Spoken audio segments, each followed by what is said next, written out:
Bismillahirrahmanirrahim. Assalamualaikum warahmatullahi wabarakatuh. Alhamdulillahi rabbil alamin, wal aqibatu lil muttaqin, wala udwana illa 'alal zalimin. Assalatu wassalamu 'alan nabiyil khatam, man tabi'ahum bi ihsanin ila yaumiddin, wa ba'd.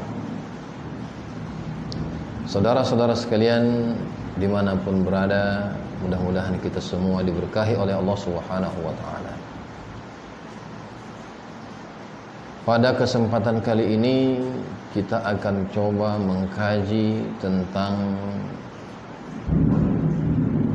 permasalahan yang saat ini sedang merebak di dunia Islam, termasuk di tanah Palestina, yaitu munculnya normalisasi beberapa negara Arab dengan Israel, yang mana ini akan memberikan dampak yang sangat berbahaya terhadap Palestina, terhadap kemerdekaan Palestina dan juga pembebasan Masjid Al-Aqsa. Sebelum kita berbicara tentang normalisasi ini, perlu sekilas saya sampaikan tentang sejarah bangsa Yahudi ini. Dan kalau kita napak tilas lagi sejarah itu, maka kita harus bedakan mana Bani Israel dan mana Yahudi.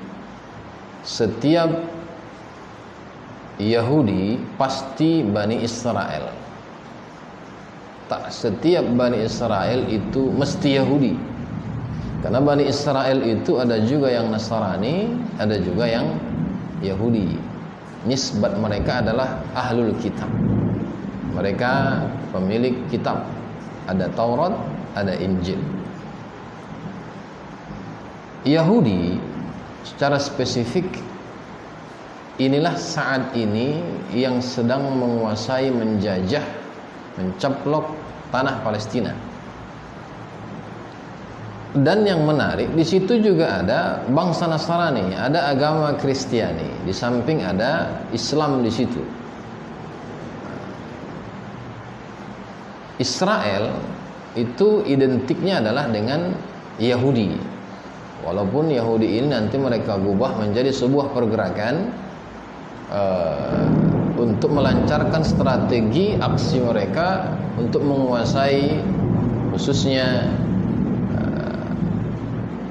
negeri Syam, termasuklah di situ Palestina, dan bahkan untuk menguasai dunia. Baik, sejarahnya kita mulai dari keberadaan bangsa Yahudi di bangsa Arab, lebih spesifik di negeri Hijaz, tepatnya ketika Rasulullah SAW masih hidup. Sebelum Islam datang, negeri Hijaz atau bangsa Arab, Jazirah Arabia yang meliputi Makkah, Madinah, Taif, ada Fadak dan lain sebagainya, Yahudi sudah ada di situ.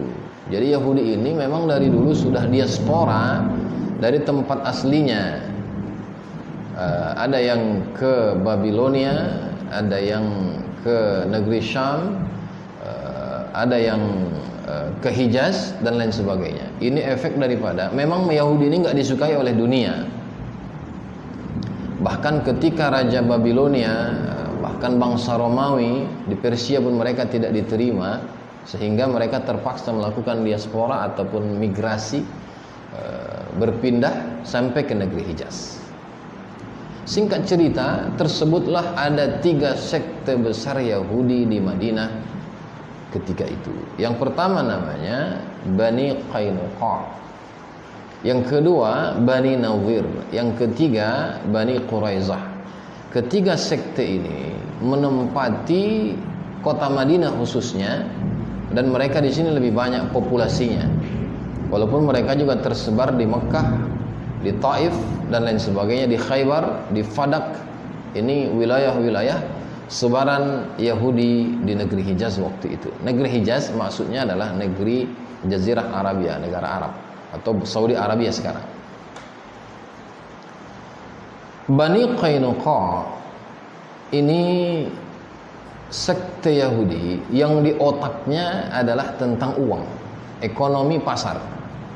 Maka ketika mereka berada di Madinah, mereka memang menguasai pasar Madinah, menguasai perekonomian Madinah. Lalu ada Nadir dan Quraizah, ini mereka justru hobinya bercocok tanam. Jadi mereka menguasai tanah subur di Madinah. Sejarah ini perlu kita sampaikan supaya kita tahu bahwa siklus kehidupan manusia ini adalah rentetan daripada perjalanan sejarah yang dulu ada, sedang terjadi dan akan terjadi berikutnya. Sehingga kita bisa memahami secara utuh kenapa saat ini normalisasi bangsa Arab sebahagian dengan Israel kok bisa terjadi. Padahal mereka sebangsa dengan Palestina, seagama dengan Palestina, justru mereka menjalin hubungan dengan musuh penjajah Palestina yaitu Israel. Nah, ini yang menjadi tanda tanya besar. Maka napaktilah sejarah ini nanti akan mengajarkan kepada kita bahwa Yahudi memang dulu sudah pernah ada. Kalau kita cerita at-tatwi', kalau dalam bahasa Arab hashtag atau postingan yang sedang viral saat ini adalah at-tatwi'u khianatun, bahwa hubungan normalisasi antara bangsa Arab dengan Israel itu pengkhianatan besar dan itu bahaya besar. Artinya apa? Dulu pernah ada hubungan normal. Kalau tidak ada pengkhianatan, tidak ada kebohongan, penipuan, maka hubungan normal itu akan terjadi sehingga tak perlu normalisasi. Kenapa ada normalisasi? Karena ada pengkhianatan di situ, ada pengusiran di situ, ada perang di situ, sehingga harus dibuat normalisasi. Baik, kita kembali ke Madinah. Di Madinah ada dua suku besar bangsa Arab sebelum datang Islam. Yang pertamanya namanya Aus, yang kedua namanya Khazraj. Kedua suku ini sebetulnya saudara mara, yang mereka juga migran pendatang dari negeri Yaman, diaspora dari negeri Yaman. Aus ini berkoalisi dengan Bani Nadir dan Bani Quraizah dalam hal cocok tanam dan menguasai tanah-tanah subur di Madinah. Yang satu lagi namanya Khazraj, ini berkoalisi dengan suku atau sekte Yahudi yang bernama Bani Qainuqa, yaitu mereka adalah penguasa pasar ekonomi di Madinah. Mereka niat awalnya, strateginya membangun koalisi dengan kedua kabilah besar ini dengan tujuan ingin memecah belah bangsa Arab khususnya di Madinah ketika itu. Makanya mereka menyusup kepada Khazraj dan Aus supaya apa? Mereka di situ membuat makar, membuat perpecahan, lalu sesama mereka saling perang. Itu tujuan awalnya. Tapi sejarah mencatatkan sebetulnya bangsa Yahudi itu pun tak bersatu. Mereka itu juga pecah. Dan ini sesuai dengan bahasa Al-Quran, bahwa bangsa Yahudi itu kita kira mereka satu hati, bersatu, sebetulnya tidak. Mereka itu bercerai belah, mereka itu pecah belah. Tahsabuhum jami'a wa qulubuhum syatta. Kamu mengira mereka itu bersatu, mereka itu satu kata, mereka itu kekuatan yang utuh, padahal tidak. Mereka itu pecah belah. Mereka itu juga punya faksi-faksi. Jadi sejak dahulu pun bangsa Yahudi ini memang hobinya berpecah belah, merasa hebat sendiri, sehingga tidak disukai oleh kaumnya sendiri dan termasuk dengan di mana dia berada. Baik. Lalu ketika Islam datang, Rasulullah SAW datang ke Madinah. Rasulullah SAW sudah mengendus adanya bangsa Yahudi di Madinah. Dan satu catatan sejarah bahwa kenapa bangsa Yahudi ada di Madinah atau di negeri Taibah Hijaz, karena mereka percaya dengan isi kitab mereka bahwa Nabi akhir zaman akan lahir di negeri yang negeri itu tumbuh subur pohon kurma. Maka Madinah adalah tempat kebun kurma yang sangat subur sampai hari ini. termasuk ketika itu. Maka mereka menunggu kelahiran Nabi Muhammad SAW. Namun ketika Rasulullah SAW datang ke Madinah, justru bangsa Yahudi ini tidak beriman dengan satu alasan, karena Rasulullah SAW Nabi akhir zaman itu tak berasal dari sekte Yahudi, tapi berasal dari sekte Arab. Ini yang menjadi titik permasalahan dari dulu sampai hari ini, sampai hari kiamat. Baik, Bani Nadir menguasai Madinah, Quraisyah dan Bani Qainuqa menguasai pasar Madinah, Bani Nadir dan Quraisyah menguasai tanah-tanah perkebunan yang subur di Madinah. Sehingga Rasulullah SAW harus membuat strategi bagaimana Islam punya pasar sendiri, bagaimana tanah-tanah di Madinah juga harus dikuasai oleh umat Islam. Dan inilah pelajaran terbesar dalam sejarah kehidupan Rasulullah SAW, bahwa terusirnya tanda kutip Rasulullah SAW dalam peristiwa hijrah dari Mekah ke Madinah, karena di Mekah Rasulullah SAW tak punya kuasa, tak punya masjid, tak punya perekonomian, tak punya negara, sehingga harus membangun sebuah kekuatan dengan semua dimensinya, yaitu Allah pilihkan negeri Madinah. Itu harus kita catat, bahwa Islam ini tak akan bisa jaya selagi mereka nggak punya kuasa, nggak punya negara, nggak punya kekuatan, nggak punya ekonomi, dan nggak punya masjid. Maka cikal bakal kebangkitan Islam dimulai dari masjid, seperti yang dilakukan oleh Rasulullah SAW di Madinah. Singkat cerita, ketika Islam mulai kuat, ketika Islam mulai bangkit dengan para sahabat dan penduduk Aus dan Khazraj berbondong-bondong membaiat, mendukung Rasulullah SAW sebagai pemimpin mereka dan mengangkat beliau sebagai raja di raja dan penguasa mereka, dan menyerahkan totalitas semua yang mereka miliki untuk Islam, untuk Nabi Muhammad SAW, sehingga dikenallah itu dengan peristiwa persaudaraan Muhajirin dan Ansar yang dibina Rasulullah SAW di Masjid Nabawi. Yahudi semakin terpojok, Yahudi semakin tak punya lagi koalisi yang kuat. Kenapa? Koalisi mereka selama ini Aus dan Khazraj rupanya sudah membelot kepada koalisi Islam, tanda kutip. Lalu Rasulullah SAW juga punya kekuatan ekonomi, punya pasar sendiri. Kenapa? Karena pasar Yahudi itu menerapkan riba, menerapkan sistem curang, tipu menipu, dan seterusnya dan seterusnya. Sehingga dalam Islam ini semua diharamkan dan dilarang, sehingga punya pasar sendiri. Ketika Islam ini kuat, yang pertama berkhianat kepada Rasulullah SAW adalah Yahudi Bani Qainuqa, penguasa pasar Madinah, ekonomi. Madinah dikuasai mereka, sehingga mereka berkhianat kepada Rasulullah SAW. Perlu dicatat juga bahwa pengkhianatan ini bukan tunggal, tak berdiri sendiri. Yahudi berkhianat karena mereka juga tahu dari pengikut Nabi Muhammad SAW, umat Islam di masa Rasulullah SAW, ada kaum munafikin, ada para penjilat, ada orang-orang bayaran, ada pengkhianat Islam. Sehingga mereka merasa bahwa kalau ada dari umat Islam pengkhianat dan orang-orang bayaran, orang-orang yang bisa mereka berdaya untuk menghancurkan Islam itu sendiri, maka mereka juga merasa punya kekuatan untuk menghancurkan Islam, untuk mencerai-beraikan Islam. Dan ini sudah dibaca oleh Rasulullah SAW. Sehingga Bani Qainuqa, penguasa pasar ekonomi yang kaya raya di Madinah ini, akhirnya melakukan pengkhianatan kepada Rasulullah SAW, tidak mau membayar dan tunduk kepada negara Islam. Lalu diikuti dengan Bani Nadir dan Bani Quraisyah, penguasa tanah dan perkebunan di Madinah pun sama.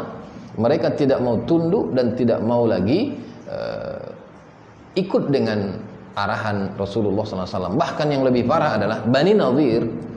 Ini pemimpinnya namanya Huwai bin Akhtab. Beliau ini sempat melakukan percobaan pembunuhan terhadap Rasulullah SAW dengan menyuruh salah seorang Yahudi untuk melemparkan batu besar dari atas rumahnya. Ketika itu Rasulullah SAW sedang bersender di sisi sudut rumah dari Huyai bin Akhtab ketika Rasulullah SAW marah kepada bangsa Yahudi ketika itu. Artinya apa? Yahudi ini penuh dengan pengkhianatan. Meskipun Rasulullah SAW manusia paling baik, manusia paling jujur, manusia paling segala-galanya, itu pun mereka khianati, apalagi di zaman sekarang. Jadi tidak ada kata dengan Yahudi, melainkan kita harus punya sebuah kesimpulan bahwa al-Yahudu naqdul uhud. Artinya bangsa Yahudi kapan dan dimanapun mereka berada pasti mengingkari janji, pasti mereka akan berkhianat dengan siapapun, termasuk dengan manusia pilihan Allah dunia akhirat, manusia teladan kita dunia akhirat, Nabi Muhammad sallallahu alaihi wasallam. Singkat cerita, ketiga sekte Yahudi ini akhirnya diancam Rasulullah SAW untuk dibumi hanguskan dari Madinah, diusir seluruhnya dari negeri Madinah. Dan pemuncaknya adalah ketika terjadi perang Khaybar. Perang Khaybar, di sini juga ada sekte Yahudi yang tiga suku ini, yang Qainuqa, Nadir dan Quraizah. Di sinilah Rasulullah SAW melakukan perang habis-habisan terhadap Yahudi bahwa mereka tak boleh berada di Madinah, karena ini adalah pengkhianatan besar. Karena Yahudi tak bisa diajak untuk berkoalisi, Yahudi tak bisa diajak untuk bekerja sama, Yahudi tak bisa diajak untuk bersatu. Selesai kisah Yahudi di masa Rasulullah sallallahu alaihi wasallam. Mereka diusir, mereka dienyahkan dari bumi Madinah. Saudara-saudara sekalian yang dimuliakan Allah Subhanahu wa taala. Pada surah At-Taubah ayat 97 Allah Subhanahu wa taala berfirman, Al-a'rabu ashaddu kufran wa nifaqa wa ajdaru an la ya'lamu hudud ma anzalallahu ala rasulih wallahu alimun hakim. Bangsa Arab Badui, Badui ini artinya bangsa Arab yang asli. Dari bangsa Arab itu namanya Badawi, orang-orang yang hidup di padang pasir, gurun pasir. Asyaddu kufra, merupakan orang yang paling keras, paling kuat kufurnya, ingkarnya kepada Allah dan Rasulnya, kepada Islam. Wa nifaqa, dan munafik, berpura-pura Islam tapi anti Islam, benci dengan Islam. Ini namanya munafik. Punya dua wajah. Wajah tampilan lahirnya mereka bagus, mereka mendukung Islam, tapi tampilan dalamnya, batinnya mereka memusuhi Islam. Inilah disebut dengan apa? Munafik.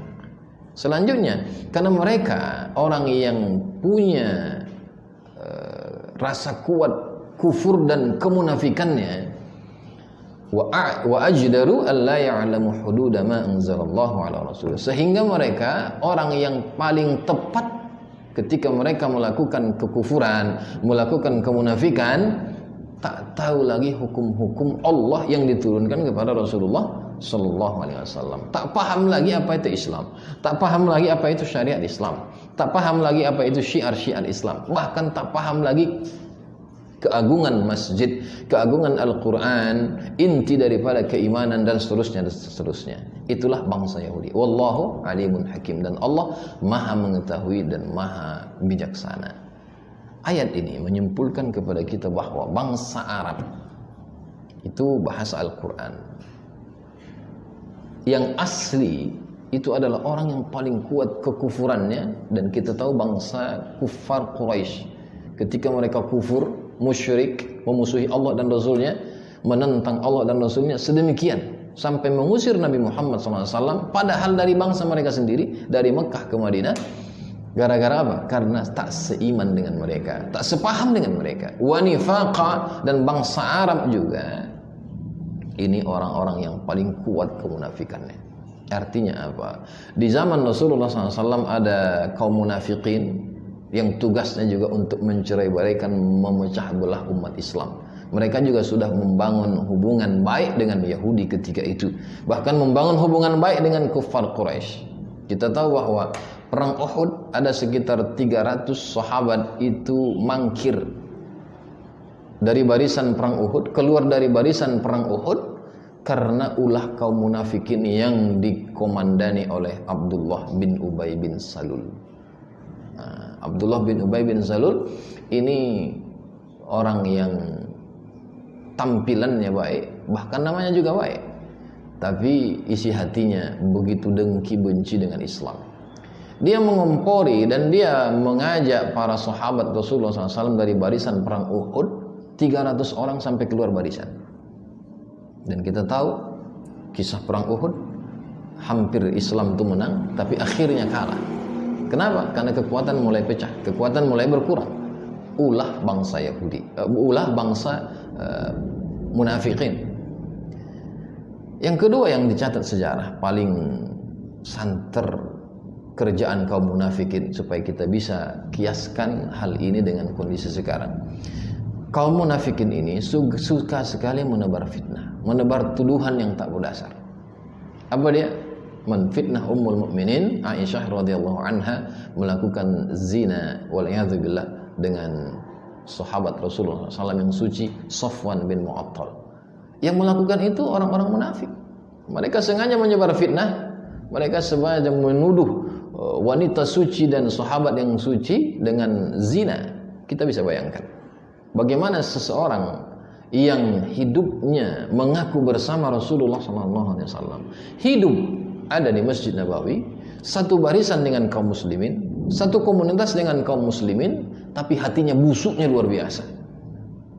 Dan ini catatan sejarah pasti ada. Di zaman manusia terbaik ada, di zaman kita juga ada. Wal'iyadzubillah, semoga Allah sucikan hati kita dari sifat munafik ini, dan sampai hari kiamat pasti ada. Karena mereka inilah orang-orang yang mau menggadaikan agamanya. Mereka inilah yang mau berkoalisi, bekerjasama dengan musuh-musuh Allah, termasuk bangsa Yahudi. Baik. Sehingga ketika mereka melakukan kekufuran dan kemunafikan, mereka sebetulnya telah melucuti agama Islam ini dari diri mereka. Sehingga walaupun mereka pakai jubah, mereka pakai syiar-syiar Islam, sesungguhnya itu hanya kamuflase saja. Itu hanya tipuan belaka. Sesungguhnya mereka telah menampakkan permusuhan yang sesungguhnya terhadap Islam, seperti yang pernah terjadi di zaman Rasulullah SAW. Saudara-saudara sekalian yang diberkahi Allah Subhanahu wa taala. Kita masuk kepada topik normalisasi bangsa Arab dan Israel. Jika kita tadi mencermati bahwa Rasulullah SAW sudah memutus hubungan dengan Yahudi, bahkan sudah mengusir semua Yahudi dari negeri Hijaz, dari negeri Madinah, itu pertanda bahwa dititiskan kepada kita, jangan sampai kalian mau bersahabat dengan Yahudi, jangan sampai kalian mau berhubungan dengan Yahudi, mau berbisnis dengan Yahudi, mau berekonomi dengan Yahudi, mau berpolitik dengan Yahudi, mau berdiplomasi dengan Yahudi. Itu siratan sejarah kalau kita paham. Tapi orang munafik nggak akan paham ini. Kenapa? Allah sudah mengklaim mereka ajdar alla ya'lamu hududa ma anzalallahu ala rasulih. Mereka tak mau paham Islam, mereka tak peduli dengan Islam. Apalagi kalau cerita Masjidil Aqsa, kalau cerita Palestina, kalau cerita umat Islam di Palestina, mau cerita penderitaan saudara-saudara kita yang dipenjara di Palestina, saudara-saudara kita yang sakit bahkan terjangkiti sekarang virus corona di Palestina, nggak akan pernah peduli. Kenapa? Karena hati mereka tak akan pernah membantu, tak akan pernah membersamai bangsa Yahudi. Baik. Saat ini yang sudah terang-terangan membangun hubungan normalisasi dan disaksikan oleh dunia, lalu disaksikan oleh Presiden Amerika dan juga Perdana Menteri Israel, adalah Bahrain satu, yang kedua Uni Emirat Arab. Yang kita tidak habis pikir sesungguhnya Bahrain. Bahrain ini negeri kecil. Mohon maaf, di sini memang ada juga sekte Yahudi, dan di sini sesungguhnya kaum Syiahnya juga lumayan banyak di Bahrain, mirip seperti Suriah. Kalau Uni Emirat Arab ini memang mereka dari awal terang-terangan pro dengan Israel. Bahkan mohon maaf, dari cerita pengalaman kawan-kawan kita di Palestina, baik yang di tepi barat maupun di jalur Gaza khususnya, mereka kalau bukan karena darurat terpaksa betul tak mau menerima bantuan dari Uni Emirat Arab. Karena Emirat ini sangat akrab dengan Israel. Artinya apa? Mereka Emirat memberikan bantuan kepada Palestina itu pasti bersyarat. Ada udang di balik batu, ada sesuatunya. Beda dengan Qatar, beda dengan Kuwait, beda dengan Saudi Arabia sebelum ini. Dan perlu dicatat bahwa Emirat, Bahrain ini terang-terangan, Mesir sebelumnya mereka memang tidak membuat MOU dan nota kesepahaman dalam hal normalisasi hubungan, tapi ketika Mesir sekarang dikuasai oleh rezim kudeta yang saat ini juga perlu kita catat, sudah hampir 4 hari ini di Mesir terjadi demonstrasi besar-besaran yang tak akan pernah diluput media karena Mesir mencekam. Ada diberitakan bahwa presiden kudeta Mesir sampai hari ini tidak diketahui di mana keberadaannya. Ya, artinya bahwa rakyat Mesir mulai marah dan sangat marah ketika mereka tahu bahwa rezim ataupun presiden mereka itu adalah sangat dekat dengan Israel, sangat akrab dengan Israel, mendukung semua keinginan Israel, termasuk mencaplok beberapa negeri bagian di Mesir, termasuklah dataran Sinai, dan juga tidak pro dengan perlawanan ataupun faksi perjuangan di Palestina. Sehingga Mesir ini tak bisa kita harapkan untuk membantu saudara-saudara kita di Palestina. Kemudian ada satu negara lagi namanya Saudi Arabia. Saudi Arabia ini kalau secara de factonya, faktualnya mereka sebetulnya pro dengan Israel. Tapi secara de jure-nya, secara konstitusi mereka masih malu-malu menyampaikan untuk membangun hubungan normalisasi dengan Israel. Dan perlu saya sampaikan bahwa beberapa minggu lalu ketika Syekh Sudais melakukan khutbah Jumat di Masjidil Haram, beliau ini adalah ketua para pimpinan imam dan khatib di 2 masjid suci, Masjidil Haram dan Masjid Nabawi, dan jabatannya ini setaraf dengan menteri.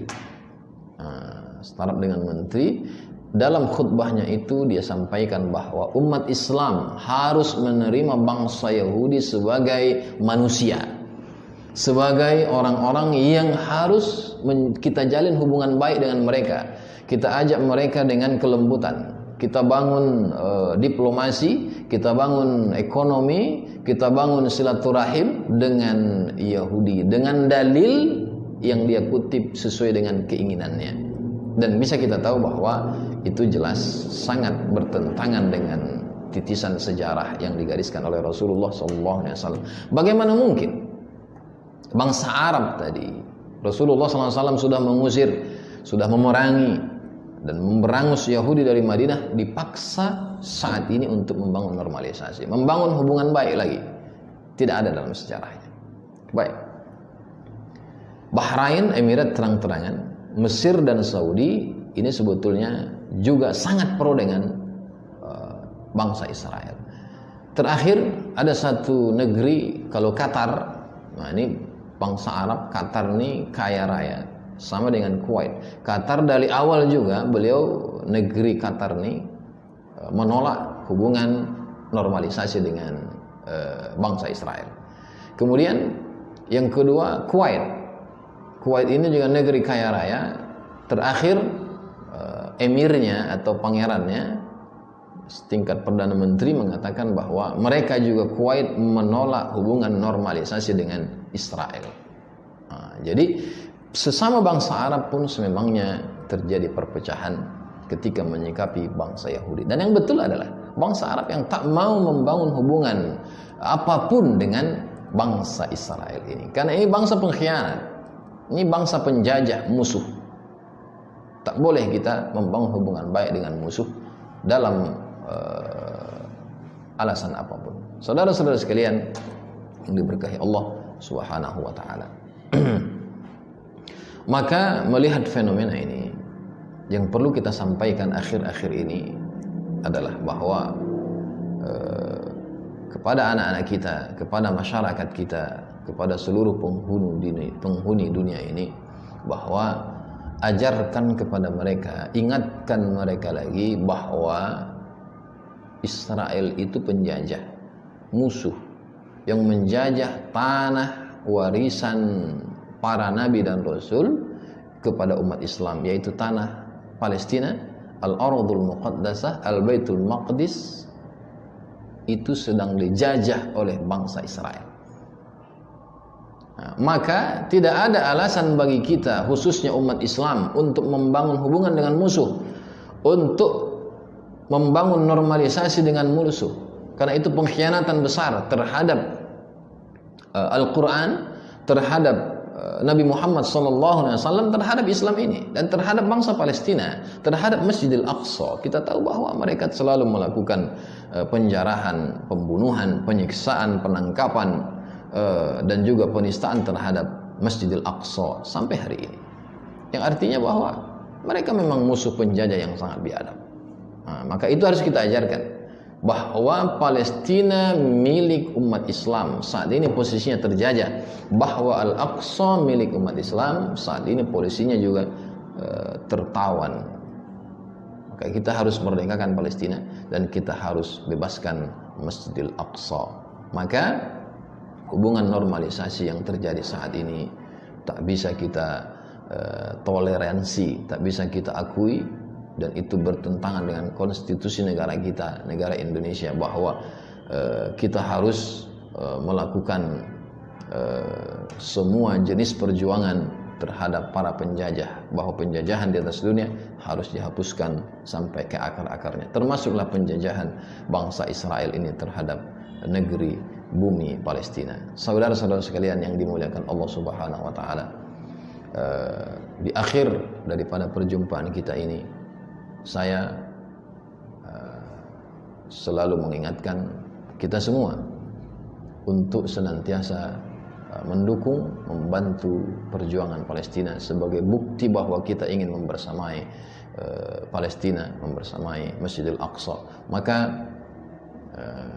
silahkan bagi Anda yang punya kelebihan rezeki untuk melakukan donasi terhadap Palestina dengan nomor rekening di Bank Syariah Mandiri 727 727 7047. Saya ulangi, 727 727 7047, Bank Syariah Mandiri, atas nama Komnas untuk Rakyat Palestina. Mudah-mudahan sedikit banyak yang bisa kita sampaikan, sedikit banyak yang kita bisa berikan dukungan, akan diberkahi Allah Subhanahu wa taala, dan moga-moga ini menjadi pemantik bagi rahmat Allah, maghfirah Allah, keberkahan Allah diberikan kepada kita insyaallah.